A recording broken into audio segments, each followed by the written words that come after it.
बिस्मिल्लाहिर्रहमानिर्रहीम। अस्सलामुअलैकुम नाजरीन, आप देख रहे हैं प्रोग्राम खबर क्या है और मैं हूं आपकी मेज़बान फरजाना सिद्दीक। आज के प्रोग्राम में हम बात करेंगे 3 अहम मौज़ूआत पर।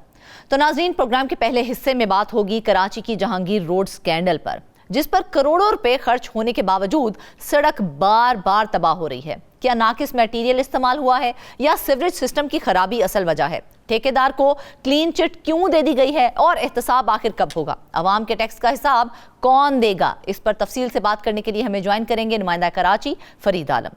जबकि प्रोग्राम के दूसरे हिस्से में हम बात करेंगे IMF वफ्द के दौरे पाकिस्तान और अहम मुज़ाकरात पर। कराची में स्टेट बैंक से इब्तदाई मुलाकातों के बाद इस्लामाबाद में बाज़ाब्ता मुज़ाकरात का आगाज हो गया है। तौसीफ़ फंड फैसिलिटी और क्लाइमेट फाइनेंसिंग प्रोग्राम के तहत 1 अरब 20 करोड़ डॉलर की अगली किस्त दाव पर लगी है। क्या पाकिस्तान सख्त शराइत पूरी कर पाएगा? फंड्स के इस्तेमाल और ऑडिटर जनरल की रिपोर्ट्स पर क्या सवालात उठेंगे? आज इन्हीं अहम निकात का तफसीली जायजा लेंगे। मज़ीद तफसीलात बताने के लिए हमें ज्वाइन करेंगे नुमाइंदा इस्लामाबाद इकराम होती। और प्रोग्राम के आखिरी हिस्से में आपको बताएंगे खैबर पख्तूनख्वा को कुदरती वसाइल में खसारे का सामना है। विंडफॉल लेवी का हक ना मिलने से अरबों रुपए का नुकसान हुआ है। LPG पर रॉयल्टी सुई गैस की शरह पर दी जा रही है और टुल नाशपा ब्लॉक की मिल्कियत भी नहीं मिल सकी है। कबायली इजला के इंजमाम के बाद सूबे की आबादी 4 करोड़ हो गई है और गंदम पंजाब से खरीदनी पड़ रही है। मजीद इस बारे में बताने के लिए हमें ज्वाइन करेंगे ब्यूरो चीफ पेशावर मुमताज बंदिश।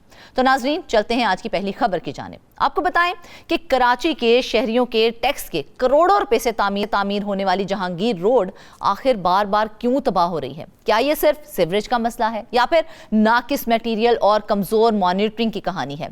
2 बार इसकी जो है नाकामी के बाद अब तीसरी बार 27 करोड़ रुपए की लागत से तामीराती काम जारी है। सवाल यह है कि इसका जिम्मेदार कौन है? जवाबदही कब होगी? हमें ज्वाइन किया है नुमाइंदा कराची फरीद आलम ने। सबसे पहले ये बताइए कि आखिर जहांगीर रोड की बार बार तबाही की असल वजह क्या है? क्या नाकिस मटेरियल है या फिर सीवरेज की लीकेज जिसका बायस बन रही है?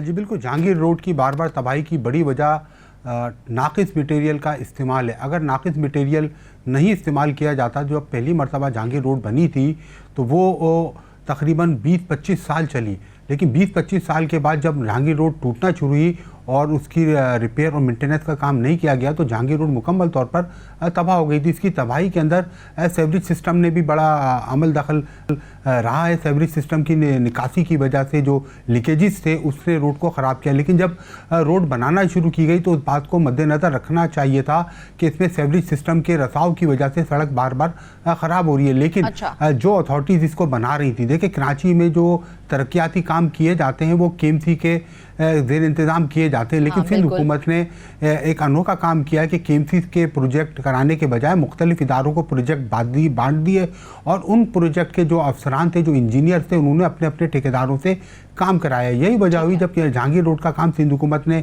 कराना शुरू किया तो इसका काम KMC से कराने के बजाय KDA को दिया गया और KDA के इंजीनियर्स ने इस काम को अच्छे तरीके से करने के बजाय अपने मामला तय करने के बाद अपने ज़ाती मफादात देखते हुए इस काम को कराया, जिसका नतीजा ये निकला कि जहांगीर रोड जब 2022-23 और 23-24 में KDA के ज़ेर इंतज़ाम बनाई गई तो ये सड़क 18 महीने भी नहीं चल सकी। 58 करोड़ रुपए की लागत से इसको तामीर किया गया था, लेकिन 18 महीने भी ये लोगों का साथ नहीं दे सकी और ज़मीन से गायब हो गई। इसकी बड़ी वजह यह है कि जब ये रोड बनाई जा रही थी उस वक्त भी KDA को निशानदेही की जा रही थी कि सड़क की तामीर में ठेकेदार नाकिस मटेरियल का इस्तेमाल कर रहा है, इसको रोका जाए ताकि ये रोड अच्छी बन सके और काफ़ी अरसे तक चल सके। लेकिन KDA का जो महकमा इंजीनियरिंग है उसके अफसरान ने, क्योंकि ये देखें जब तरक्याती काम जो है, मैं आपको बार बार बताता हूँ, तरक्याती काम अफसरान की कमाई का आसान और बड़ा ज़रिया है। कराची में तरक्याती कामों के ठेके 18 से 20% कमीशन पे दिए जाते हैं। उसके अलावा जो इसकी बिलिंग होती है उस पर कमीशन लिया जाता है। जो इंजीनियर इसको एग्जीक्यूट करते हैं, इंजीनियरिंग का 17-18% कमीशन होता है, तो तकरीबन 40-50% जो है ये कमीशन की मद में बढ़ जाता है। तो अफसरान की कमाई का बड़ा ज़रिया होता है, इसलिए ये नाकिस काम कराते हैं ताकि बार बार ये इंफ्रास्ट्रक्चर ख़राब हो और उसको मरम्मत कराई जाए। यही वजह बनी जब KDA ने जहांगीर रोड की तामीर का काम शुरू किया तो उस वक्त जो ठेकेदार था उस ठेकेदार से काम को मुकम्मल तौर पर कराने के बजाय उससे मामला तय की गई, शेड्यूल पर अमल दरामद कराने के बजाय उससे मामला तय किए गए और जहांगीर रोड बनाई गई। जहांगीर रोड की कंस्ट्रक्शन के अंदर भी काम शामिल थे। जब क्या ठेकेदार ठहरेगा या फिर केडीए की पूरी कंपनी ठहरेगी? जी देखें, जब ये सड़क मुकम्मल होगी, जब ये टूट फूट का शिकार हुई तो लोगों की जानिब से इसकी शिकायतें की गई। बल्दिया उज़्मा कराची की जानिब से 6 नवंबर को इदारा तरक्यात कराची केडीए को एक ख़त लिखा गया। ख़त में केएमसी की जानिब से सिफारिश की गई कि जहांगीर रोड जो कि कसीर लागत से बनाई गई थी, ये 18 महीने भी नहीं चल पाई, लिहाजा इसमें जो नाकिस मटेरियल इस्तेमाल किया गया था उसके हवाले से और जिन इंजीनियर्स ने ये काम एग्जीक्यूट कराया था इन इंजीनियर्स को सजा दिया। केएमसी की जानिब से कम सजा जो तजवीज़ की गई थी कि कॉन्ट्रैक्टर को ब्लैकलिस्ट किया जाए ताकि ये जो नुकसान है इसका अजाला हो सके, उसकी सिक्योरिटी डिपॉजिट को जब्त किया जाए। लेकिन केडीए ने क्या किया, उस जिम्मेदारी को कबूल करने के बजाय, उस ठेकेदार को ब्लैकलिस्ट करने के बजाय एक केएमसी को ख़त लिखा और ख़त में जब जवाब दिया कि ठेकेदार ने बिल्कुल सही मटेरियल इस्तेमाल किया है, कि ठेकेदार ने बिल्कुल सही काम किया है। ये जो जहांगीर रोड तबाह हुई है सीवरेज की लीकेज की वजह से तबाह हुई है, इसमें वाटर केडीए के कॉन्ट्रैक्टर की कोई जिम्मेदारी नहीं आती। इसका जिम्मेदार है Karachi water corporation, Karachi KWSSI भी जिम्मेदार है। केडीए का कोई ताल्लुक नहीं है, ना केडीए का ठेकेदार जिम्मेदार है। लेकिन दर हकीकत जमीनी हकायक इसके बिल्कुल बरक्स है कि जहांगीर रोड की तामीर में करोड़ों रुपए आवाम के टैक्सों के खर्च किए गए। केडीए की सड़क 2 बार क्यों टूट फूट का शिकार हो गई फिर? जी, ये केडीए के अफसरान से जब भी हमने ये बात जाके पूछी है कि भाई आप केएमसी को जवाब दे रहे हैं कि बिल्कुल सही मटेरियल इस्तेमाल किया गया था। अगर सही मटेरियल इस्तेमाल किया गया था, जो माजी में जहांगीर रोड बनी थी वो भी 20-25 साल चली, आपकी बनाई हुई रोड 18 महीने नहीं चल सकी और मुकम्मल तौर पर ज़मीन से गायब हो गई। जब ये ज़मीन से गायब होगी तो लोगों को देखे, कराची की मसरूफ़ तरीन शाहराहों में शुमार होता है। पहली बार जब सिंध हुकूमत ने इसका काम शुरू कराया था तो कराची शार फैसल, शार पाकिस्तान की ब्यूटिफिकेशन के काम के साथ जहांगीर रोड का पोर्शन भी था कि इसको भी तामीर करना है। लेकिन जब ठेकेदार को यह ठेका दिया गया तो ठेकेदार ने बताया कि यहाँ पर सेवरेज का मसला है। केडीए के इंजीनियर ने उसको वेरीफाई किया, उसके बाद इसको रिवाइज करने के बाद इसकी लागत में कई करोड़ रुपए का इजाफा कर दिया गया। जब लागत में इजाफा कर दिया गया, काम 50 करोड़ से तजावुज कर गया, तो ठेकेदार की ये जिम्मेदारी थी कि पूरा मटेरियल इस्तेमाल करता। केडीए के इंजीनियर्स की ये जिम्मेदारी थी कि पूरा मटेरियल इस्तेमाल कराते। लेकिन केडीए के अफसरान ने अपने मामला तय किए ठेकेदार के साथ मिलकर और ठेकेदार को मनमानी करने की खुली छूट दे दी गई, जिसका नतीजा यह निकला जब ये रोड ज़ेर तामीर थी उस वक्त भी जाके शहरियों की जानिब से, मुख्तलिफ जो NGOs हैं उनकी जानिब से, मीडिया की जानिब से मुतादिद मरतबा फूट का शिकार हो गया। क्या केडीए ने किसी किस्म की टेक्निकल इंक्वायरी रिपोर्ट पब्लिक की इस हवाले से? कोई इंक्वायरी केडीए ने की नहीं, बल्कि केएमसी की जानिब से जब इंक्वायरी के लिए सिफारिश की गई तो केडीए ने वाज़े तौर पर दो टोक जवाब दे दिया कि हमारी कोई जिम्मेदारी नहीं, ठेकेदार ने माल सही इस्तेमाल किया था। देखिए, अगर ठेकेदार ने माल सही इस्तेमाल किया होता तो ये सड़क कम अज़ कम 5 से 7 साल चलती, लेकिन ये 18 साल भी नहीं चल सकी। कराची में माजी में भी रोडें बनाई जाती रही हैं, 20-20, 25-25 साल चलती हैं, करोड़ों रुपये लिए गए आवाम के टैक्सों के पैसे। लेकिन केडीए के अफसरान ने, जो इंजीनियरिंग का डिपार्टमेंट है, इनके अफसरान ने अपनी जेबें भरने के लिए ठेकेदार के से साजबाज की शेड्यूल से के बरखिलाफ वहाँ पर काम कराया गया। ना ही वहाँ पर गेड़ा पूरा डाला गया, ना ही खाका डाला गया, ना ही तारकोल की सही मिकदार इस्तेमाल की गई, ना ही पाकिस्तानी तारकोल इस्तेमाल किया गया। तारकोल भी जराए हमारे बताते हैं कि मुबैना तौर पर स्मगलिंग का तारकोल इस्तेमाल किया गया। तारकोल की जगह तारकोल का ऑयल इस्तेमाल किया गया, उसको सड़क को काला कर दिया गया। अगर ये चीज़ें चेक की जाती, जब केएमसी ने इस पर सवाल उठाया था तो केडीए के महकमे इंजीनियरिंग का ये फर्ज था, उनके चीफ इंजीनियर थी कि केडीए ने तो चले कोई इंक्वायरी करवाई नहीं, लेकिन केएमसी की जानिब से जब ब्लैकलिस्ट करने की सिफारिश की गई थी उसके बावजूद फिर एक्शन क्यों नहीं लिया गया? देखिए, इसलिए एक्शन नहीं लिया गया कि क्योंकि पहले ही साजबाज हो चुकी थी। जहांगीर रोड का जब ठेका दिया गया, जैसा कि मैंने आपको बताया, तरक्याती काम, इंजीनियर्स की कमाई का और अफसरान की कमाई का आसान और बड़ा जरिया। ये एक ठेके पे 40-40, 50-50% कमीशन बढ़ता है। जब ठेकेदार 40 और 50% कमीशन दे देगा तो वो अपनी जो तरक्याती काम है उसके अंदर सही मटीरियल इस्तेमाल नहीं करेगा। यही वजह है कि इन अफसरान की कमीशन खोरी की वजह से केडीए का तो कोई भी प्रोजेक्ट ऐसा नहीं है जिसमें कोई इस्तेमाल ना किया गया। केडीए का तमाम होता है ना, मॉनिटरिंग सिस्टम भी तो होता है ना, क्या ये दोनों चीजें इसमें मौजूद नहीं थी? जी देखिए, मॉनिटरिंग करने के लिए केडीए के अफसरान थे, उनको सरकारी तौर पर तनख्वाहें दी जाती हैं, उनको मराद दी जाती है, उनको उनके ये फ़राइज़ में शामिल होता है जब कोई काम हो रहा हो, कोई सड़क बन रही हो, कोई फुटपाथ बन रहा हो, कोई फ्लाईओवर बन रहा हो, कोई नाला बन रहा हो, तो बाकायदगी से उसका मुआयना करें, इस बात को यकीनी बनाएं कि जो शेड्यूल जारी किया गया है, जो मटेरियल जो टेंडर में रखा गया है, ठेकेदार वही मटेरियल इस्तेमाल कर रहा है, उसी मकदार में इस्तेमाल कर रहा है या नहीं कर रहा। अगर नहीं कर रहा है तो जो आज से पहले 20-25 साल पहले एक्सचेंज होते थे, इंजीनियर होते थे, वो काम रुकवा देते थे। लेकिन आज के जो इंजीनियर हैं केडीए के, वो सिर्फ अपने मामलात को देखते हैं, अपनी जेबों को देखते हैं, अपनी आसानी को देखते हैं। उन्होंने वहां पर जाके चेक ही नहीं करते कि ठेकेदार काम क्या कर रहा है। जब पूरी देखें, रोड बनाने का एक प्रोसीजर होता है। कराची में तो रोड रात में शुरू होती है और सुबह बन के तैयार हो जाती है। एक अनोखा तरीके से कराची में काम हो रहा है। देखें, पहले रोडें बनती थी, उसको जमीन को ऊपर ट्रैक्टर चलाया जाता था, जमीन को लेवलिंग की जाती थी, लेवलिंग करने के बाद उस पे 2-3 दिन पानी का छिड़काव किया जाता था। जो है वो भी इसके अंदर इन्वॉल्व होते हैं। सुई गैस का महकमा हो गया, पानी का महकमा हो गया, आखिर सब चीजों को मैनेज करना होता है। लेकिन अब कहा जा रहा है कि ये टूट फूट का शिकार जो हुआ है जहांगीर रोड, वो उस वहां पर सीवरेज का मसला था। तो अगर सीवरेज का मसला था तो क्या मुतल्लिका इदारों के साथ कोई मसला नहीं था, कोई कोऑर्डिनेशन मीटिंग्स नहीं की गई थी? कोई मसला नहीं था सेवरेज का जो मसला था, जब इसका ठेका दिया गया, जब ठेकेदार ने वहाँ पर काम शुरू किया तो केडी के इंजीनियरों ने इनको रिवाइज़ किया और वहाँ पर जो है नाले के लिए पैसे रखवाए, नाले की तामीर के लिए पैसे रखवाए, वहाँ पर पाइप डाले गए, पानी के सेवरेज के पाइप डाले गए। जब सारा काम हो चुका था तो सिर्फ अब ये केडीए जो है अपनी गलतियों पर और अपने आप को कानूनी कार्रवाइयों से बचाने के लिए, अपनी रिश्वतखोरी को छुपाने के लिए सारा मलबा कराची वाटर कॉरपोरेशन के ऊपर डाल रही है। ऐसा नहीं है। जहांगीर रोड की तामीर के अंदर मुकम्मल तौर पर नाकिस मटेरियल इस्तेमाल किया गया।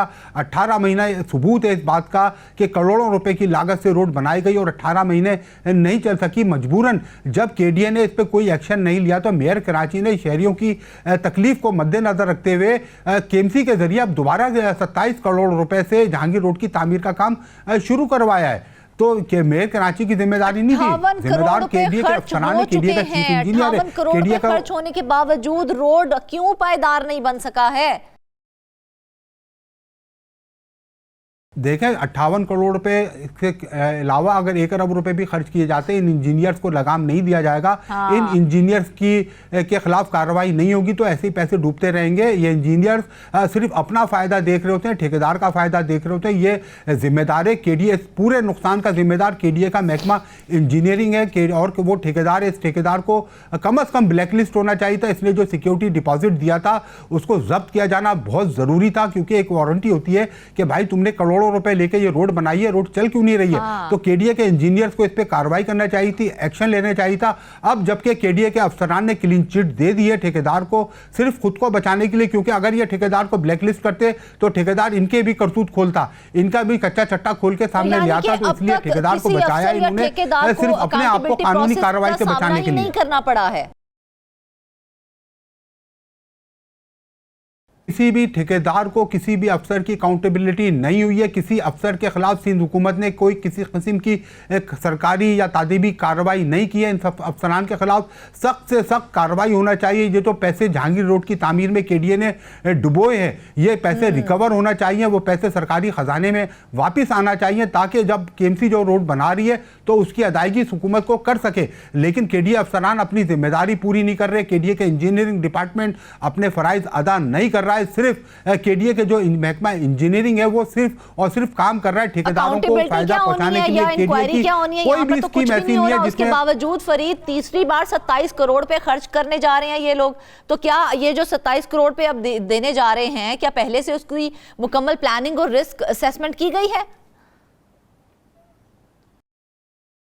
जी बिल्कुल। अब जब केएमसी ने ये काम शुरू किया तो केएमसी के महकमे इंजीनियरिंग ने जाके वहाँ पर मुकम्मल तौर पर वर्किंग करने के बाद अब उन्होंने ये फैसला किया कि इधर हम तारकोल की रोड नहीं बनाएंगे बल्कि पेवर ब्लॉक इधर लगाए जाएंगे, ताकि अगर कभी मुस्तकबिल में सेवरेज का मसला भी हो तो ये रोड ना टूटे और लोगों को सफरी सहूलियात मिलते रहे। लेकिन असल मामला ये है कि जो केडीए ने काम कराया था, केडीए के अफसरान की अकाउंटेबिलिटी होना बहुत ज़रूरी है। कम अज़ कम उस ठेकेदार को ब्लैकलिस्ट करने के बाद केडीए अफसरान को चाहिए कि उससे रिकवरी करें, जो पेमेंटें उसको की गई हैं, जो अदायगियाँ उसकी की गई हैं और थर्ड पार्टी इसकी तहकीकात की जाए। कराची में बहुत बेहतरीन इंजीनियर्स हैं, इंजीनियरिंग काउंसिल है, उसमें से वहाँ से इंजीनियर्स को लेने के बाद एक कमेटी बनाया जाए, कमेटी उस मामले की तहकीकात करे। देखिए अब तो तहकीकात भी नहीं हो सकती क्योंकि अब वो जो तमाम मलबा था वहाँ से जब दोबारा रोड बनाना भी शुरू की गई है तो वो मलबा निकाल के फेंक दिया गया है। अच्छा। वरना उस तारकोल को, उस सड़क के मलबे को लेबोरेटरी टेस्ट किया जाता और जो शेड्यूल केडीए ने जारी किया था इसके टेंडर के वक्त उस शेड्यूल से उसको मैच किया जाता कि केडीए ने जो मिकदार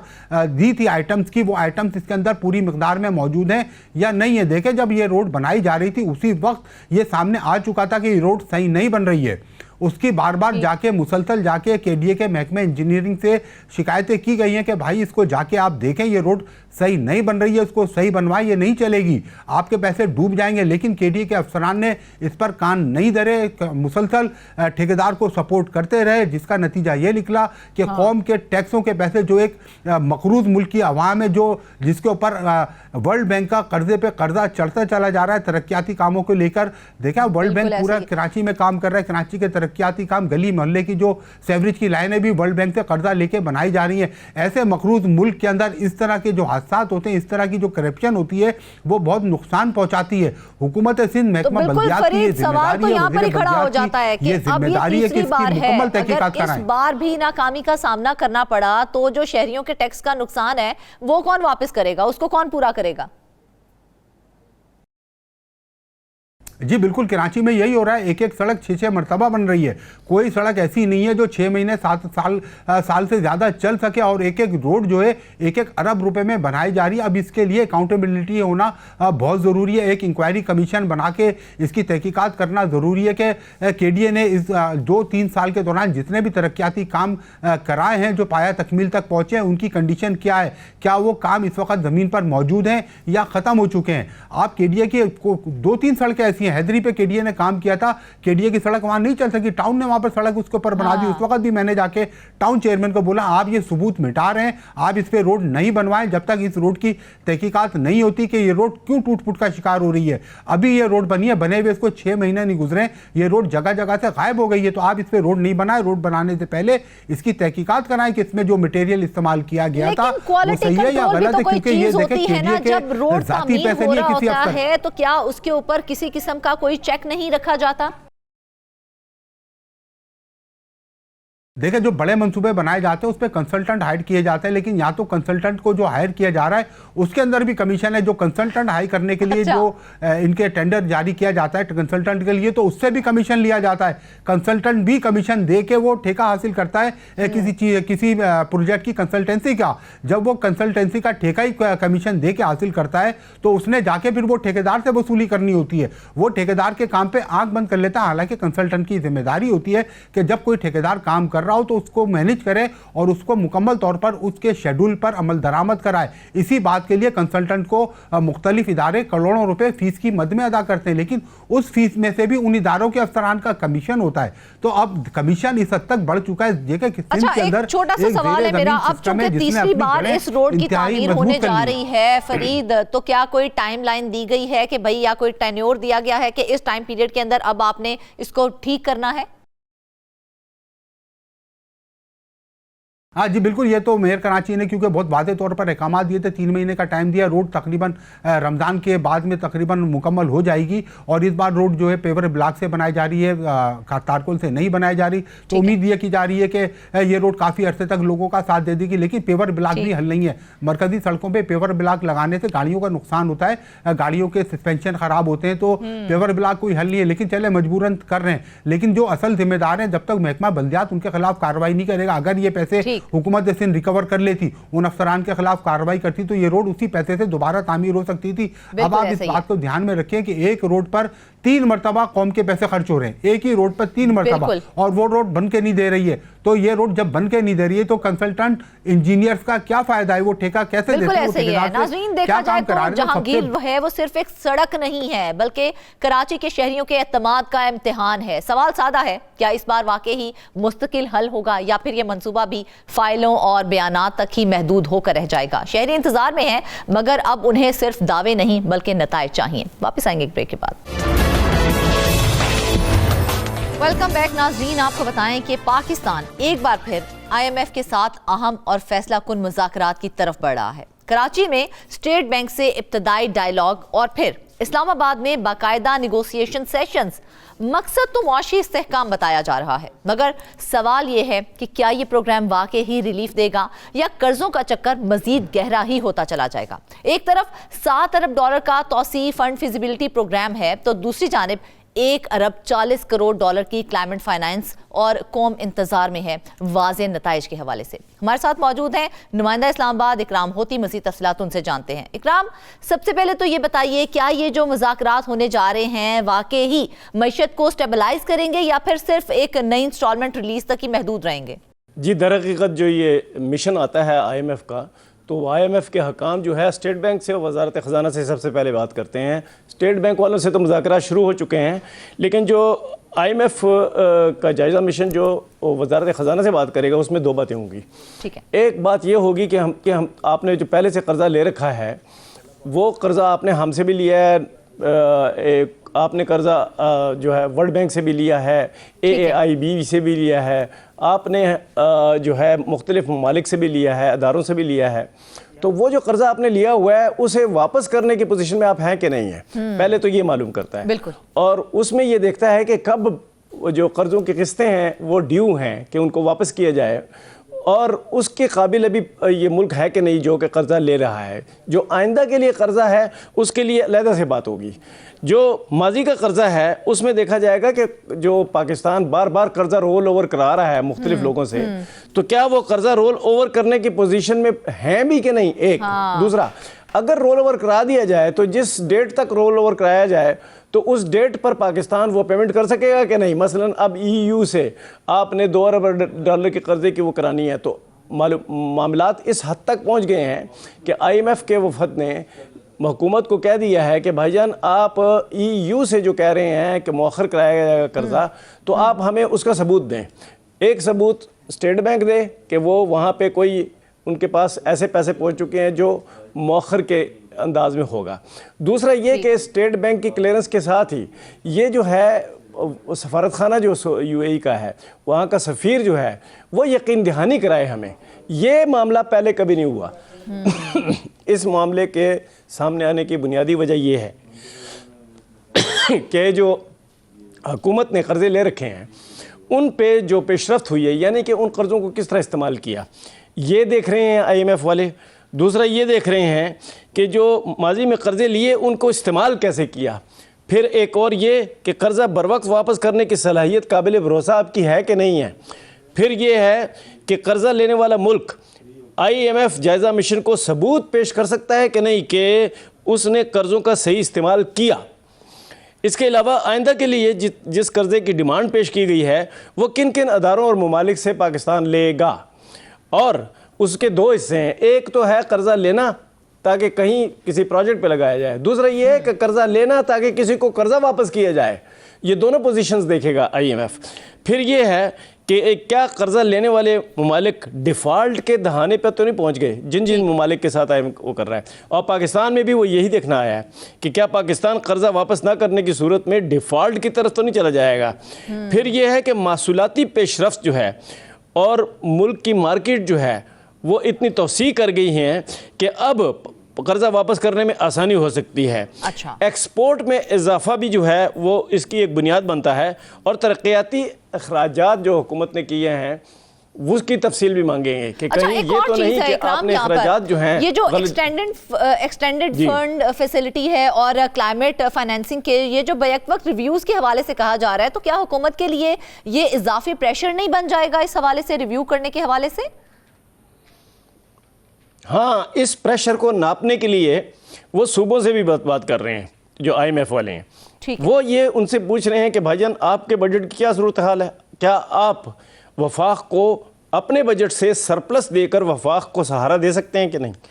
ये इससे वो ये मालूम करते हैं कि इनके पास अगर ज़ाहिरन कोई और जो है ज़रिया नहीं है कर्ज़ा बरवक्त वापस करने का, तो क्या कर्ज़ा देने वाला जो है वो उसे मौखर करेगा, नहीं करेगा तो ये सरप्लस जो है सूबे देंगे। उस सरप्लस इस हद तक जाएगा कि बरवक्त कर्जा वापस करने की जो है सलाहियत हो। अगर उस सलाहियत को वो जाहिर कर दे तो IMF फिर जो सफ़ीर है जो यूएई का, उससे ये नहीं कहेगा कि आप हमें ज़मानत दें। ज़मानत तब मांगी जाती है कि उनको ये पता नहीं होता कि ये सूबे जो हैं अपना सरप्लस दे सकते हैं कि नहीं। हाँ, अगर महसूलात में इजाफा हो रहा होता, मार्केट एक्सपेंड कर रही होती, एक्सपोर्ट्स बढ़ रही होती, ज़र मुबादला आ रहा होता और जो इंपोर्ट हैं वो कम की जा चुकी होती, तो फिर ये था कि पाकिस्तान जो है इसके बारे में डिफ़ॉल्ट के हवाले से नहीं सोचा जाएगा। लेकिन अगर ये सूरत हाल पतली है तो इसका मतलब ये है कि वो सफ़ीर से भी वो करेंगे कि तस्दीक कराएंगे कि क्या पाकिस्तान इस काबिल है कि भाई ये वापस कर सके। उसके अलावा जो जितने भी अदारे हैं दुनिया के, उनके जितने कर्ज़े हैं उनकी छानबीन करेंगे कि उनमें से कौन सा कर्ज़ा कब ड्यू है और उसके लिए पाकिस्तान की कैपेसिटी कितनी है। पाकिस्तान ने अपने अखराजात कम और कर्जा वापस करने की सलाहियत बढ़ाई है कि नहीं, ये होगा बात। अच्छा, सारी बात। इकराम, चूंकि आपने अच्छी खासी स्टडी की है इस हवाले से, तो मुझे ये बताइएगा ये जो पहली छमाही की परफॉर्मेंस है, परफॉर्मेंस एवेल्यूएशन है, उसमें टैक्स टारगेट्स और रिफॉर्म्स को कहां पर खड़ा देख रहे हैं आप? देखें, एक है स्ट्रक्चरल रिफॉर्म्स, जो कि करने से होता ये है कि मुल्क की मार्केट भी तोसी कर जाती है, अखराजात भी कम हो जाते हैं, एक्सपोर्ट बढ़ जाती है, इंपोर्ट कम हो जाती है। उसके अलावा जो पेमेंट्स करनी है हुकूमत ने वो बर वक्त कर सकते हैं। तो ये स्ट्रक्चरल जो परफॉर्मेंस है हुकूमत की, उसको वो इसलिए जायज़ा लेते हैं कि वो ये मालूम करना चाहते हैं कि मुस्तक़बिल करीब में कहीं ये ना हो कि सूरत हाल इतनी पतली हो जाए कि बर वक्त कई लोगों के पैसे वापस ना किए जाएँ। और जो हुजम है वो कितना है। अगर वो हुजम इतना है कि कोई इम्कान नहीं कि पाकिस्तान उस हुजम के मुताबिक कर्जे वापस कर सके और बर वक्त वापस कर सके, तो फिर क्या होता है, फिर एक्सटेंडेड फैसिलिटी जो है उसकी ज़रूरत पड़ती है। एक्सटेंडेड फैसिलिटी जो है वो IMF तभी देता है जब उसको मालूम हो कि स्ट्रक्चरल रिफॉर्म्स सही हुई हैं।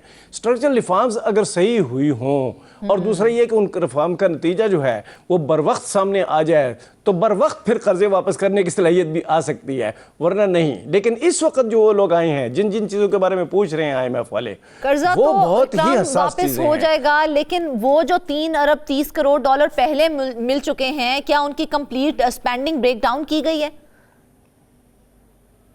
जी देखें, वो जो 3 अरब 30 करोड़ डॉलर जो है वो इस तरह उस वक्त मिले जब उनको ये पता था कि इन्होंने बहुत ज़्यादा स्ट्रक्चरल रिफॉर्म के लिए तैयारी कर ली है। हाँ। लेकिन स्ट्रक्चरल रिफॉर्म सिर्फ तैयारी नहीं होती, ये भी नहीं होता कि एक लिस्ट बनाई जाए कि किस किस चीज़ की रिफॉर्म होती है। वो ये होता है कि कैपेसिटी है कि नहीं कि रिफॉर्म करने की। बिल्कुल ऐसा ही है। IMF ने पिछली 3 किस्तें जो ली हैं उसमें कैपेसिटी पे सवालात उठे हैं कि आपकी कैपेसिटी ही नहीं है कि आप ऐसी स्ट्रक्चरल रिफॉर्म्स कर सकें जिससे मार्केट उठ जाए, जो रेवेन्यूज़ है बढ़ जाएं, एक्सपोर्ट्स भी बढ़ जाए, इंपोर्ट भी कम हो जाए और जो ज़र मुबादला है उसके ज़खायर आपके इतने तगड़े हों कि आप कहीं ना कहीं से ले लें, वरना दोस्त ममालिक इस पे तैयार हों कि वो आपके कर्जे गुज़श्ता मौखर कर दें और आइंदा के लिए भी कुछ ना कुछ कर्जा दे दें। ये सूरत हाल ना हो तो उनको शकूक व शुबहात रहते हैं और यही सूरत हाल है इस वक्त।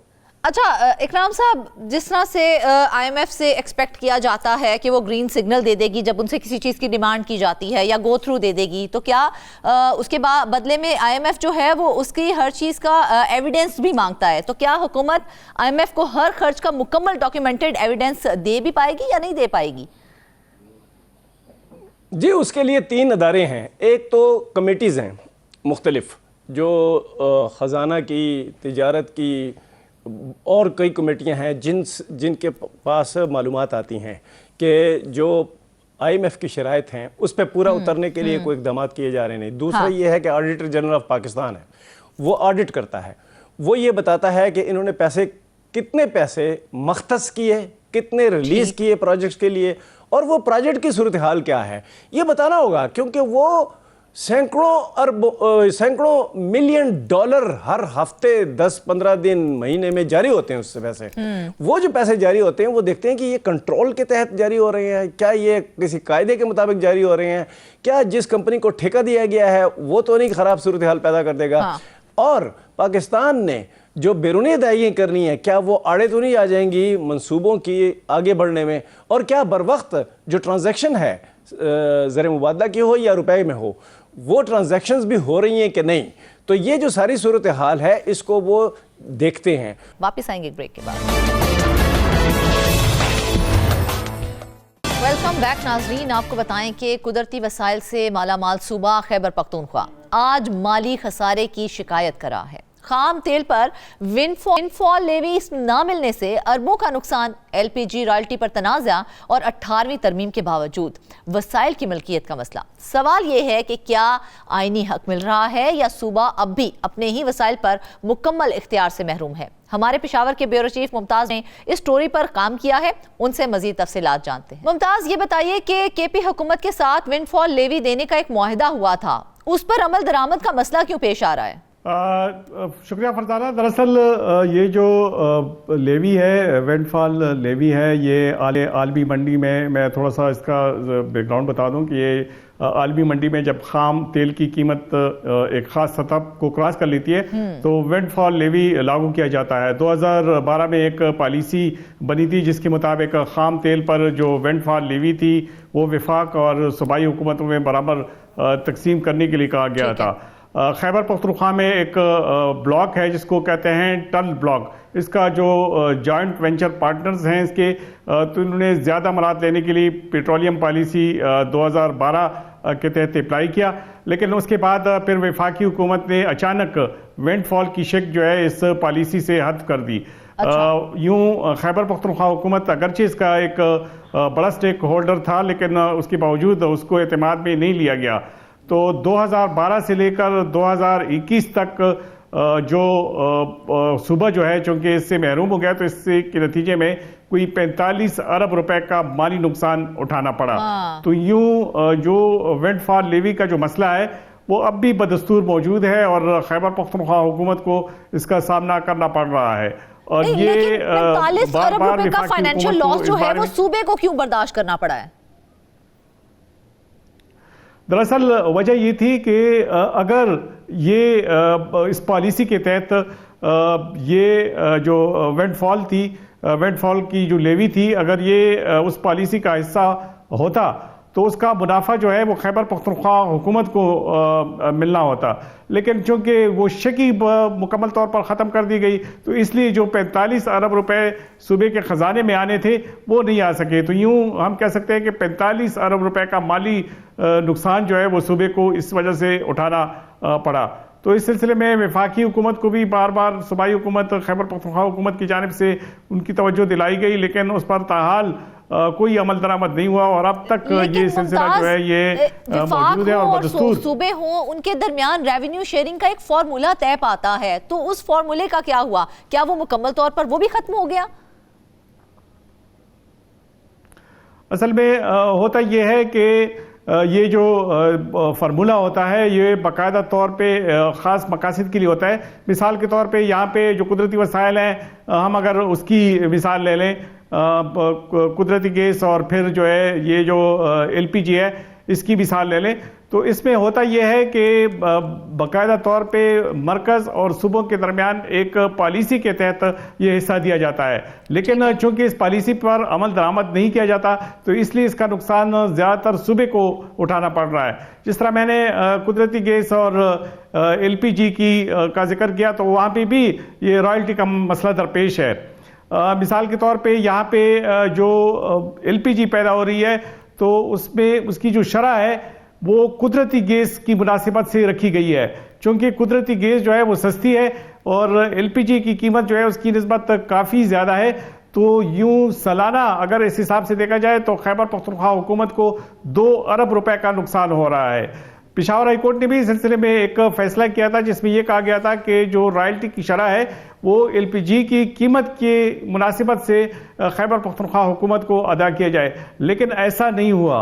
और इस वक्त भी जो एलपीजी की जो शरह है, जो खैबर पख्तूनख्वा को रॉयल्टी की शरह मुख्तस की गई है, वो कुदरती गैस पर दी गई है, जो कि सरासर ज्यादती इसलिए भी है। एलपीजी की रॉयल्टी सुई गैस रेट पर देना सूबे के साथ पॉलिसी इनजस्टिस नहीं है?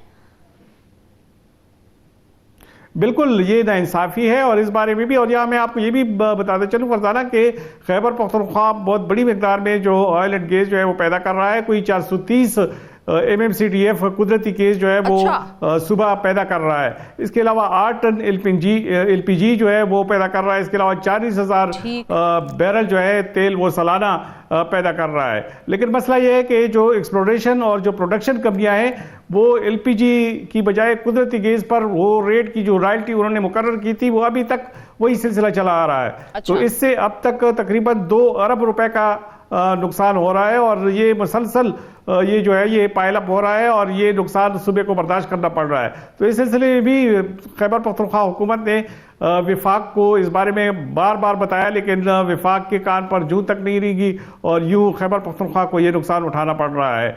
तो ये एक ऐसा मसला है कि कुदरती वसाइल से तो खैबर पख्तूनख्वा मालामाल है, यकीनन इसमें कोई शक नहीं है, लेकिन जब उसका फ़ायदा सूबे को नहीं पहुंच पाता तो फ़ायदा कुछ नहीं है। क्योंकि अगर मज़ीद भी एक्सप्लोरेशन होती है और इस किस्म की जो एहसास महरूमी है ये पाया जाता है तो जाहिर है फिर ये सूबे को इस किस्म के नुकसानात का खमियाजा भुगत नहीं पड़ता है।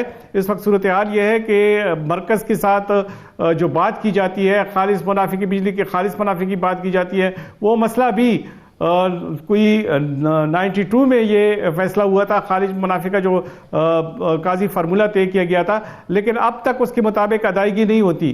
तो यूं जो ये अभी ये जो गैस और जो LPG की रॉयल्टी का मसला है ये भी अभी ये मसाइल पैदा हो रहे हैं, बल्कि ये मुसलसल बढ़ते जा रहे हैं, लेकिन इसकी तरफ विफाक ने कोई तवज्जो नहीं दी। सूबे की जानिब से अगरचे बार बार इसकी निशानदेही की जाती है, बाकायदा तौर पे जो कुदरती वसाइल से मुतालिक मुश्तरका कौंसल मुश्तरक मफादात कौंसल जो है उसमें ये बात की जाती है, लेकिन उसमें भी फैसले होते हैं लेकिन उसकी इम्प्लीमेंटेशन नहीं होती, जिसका अल्टीमेट नुकसान जो है वो सूबे का होता है।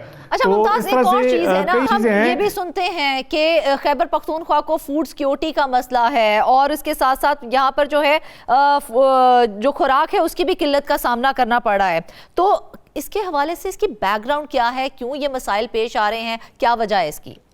फजाना, असल में मसला यह है कि फूड सिक्योरिटी का जो मसला है वो सूबे की सालाना गंदम की जो ज़रूरत है वो 51 लाख टन है और सूबे में कोई 13 लाख टन गंदम पैदा होती है। यूँ हम कह सकते हैं कि सिर्फ 25% जो गंदम है वो सूबा खुद पैदा करता है और 38 लाख गंदम जो है वो सूबे को ज़रूरत है, जो माजी में ज़ाहिर है पंजाब से ख़रीदी जाती थी, लेकिन बाद में फिर ये हुआ कि अक्सर औकात जब पाबंदियाँ लग जाती हैं तो ये गंदम जो है ये दरामद की जाती है।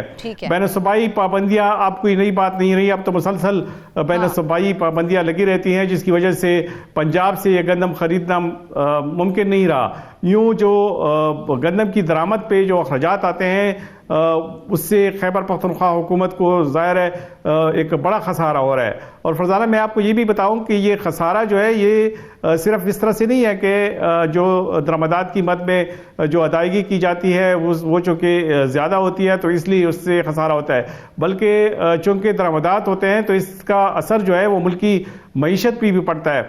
अगर ये दरामद करने की बजाय ये ज़रूरत पंजाब से पूरी की जाती तो ये खसारा जो है ये मुल्की मईशत को कम से कम ना होता। लेकिन मसला ये है कि ये जो है पंजाब से अगरचे खैबर पख्तूनख्वा की ज़रूरत पंजाब पूरी कर सकता है और वहाँ से माजी में भी गंदम खरीदी जाती थी, लेकिन इस वक्त सूरत हाल ये है कि ये गंदम जो है ये पंजाब से चूँकि बैन सूबाई नक़्ल अमल पर पाबंदी है तो इसलिए इसमें मुश्किल पेश आ रही है। जिस तरह मैंने जिक्र किया ये ऑयल एंड गैस का जो मसला है वहाँ पे भी मिल्कियत का मसला है, वो विफाक के साथ दरपेश है। 18वीं तरमीम के बाद चूँकि ये वसाइल जो थे वो 2 हिस्सों में तकसीम हो गए थे, मतलब विफाक और सूबे को 50% के हिसाब से ये वसाइल मिलते थे, मगर जिस तरह एक बात उस पर रह गई थी कि जो टल और नाशपा ब्लॉक्स हैं उसकी मिल्कियत अब भी गवर्नमेंट होल्डिंग प्राइवेट कंपनी जो है उसकी मिल्कियत है। हालांकि 1973 के आईन के मुताबिक जब 18वीं तरमीम की गई तो उसमें होना ये चाहिए था है ना, तो फिर सूबे को क्यों नहीं मिल सकी? जी बिल्कुल, उस तरमीम के बाद तो होना ये चाहिए था कि 50% हिस्सा खैबर पख्तूनख्वा हुकूमत को दिया जाता और 50% विफाक के पास रह जाता। लेकिन यहाँ पे भी अभी तक ये फैसला नहीं हो सका है और ये जो government holding private limited company है उसके पास इसके मुकम्मल शेयर्स हैं और इसका जो मुकम्मल मुनाफा है वो वहीं पे जा रहा है। लेकिन जब तवज्जो नहीं दी जाएगी तो वसाइल यूं ही जाया होते रहेंगे। नाजरीन, कुदरती वसाइल जो होते हैं वो किसी भी सूबे की मुआशी रीढ़ की हड्डी होते हैं। अगर आईनी हक और रेवेन्यू शेयरिंग शफाफ अंदाज में ना हो तो खसारा बढ़ता ही चला जाता है और अवाम इससे मुतासर होते रहते हैं। अब देखना यह है क्या ये मामला संजीदा मुज़ाकरात और कानूनी इकदाम से हल होंगे या सुबह बदस्तूर अपने वसाइल पर मुकम्मल इख्तियार के लिए जिद्दोजहद ही करता रहेगा। इसके साथ ही आज के प्रोग्राम से बस इतना ही। ढेर सारी दुआओं में याद रखिएगा। इजाज़त दीजिए। अल्लाह।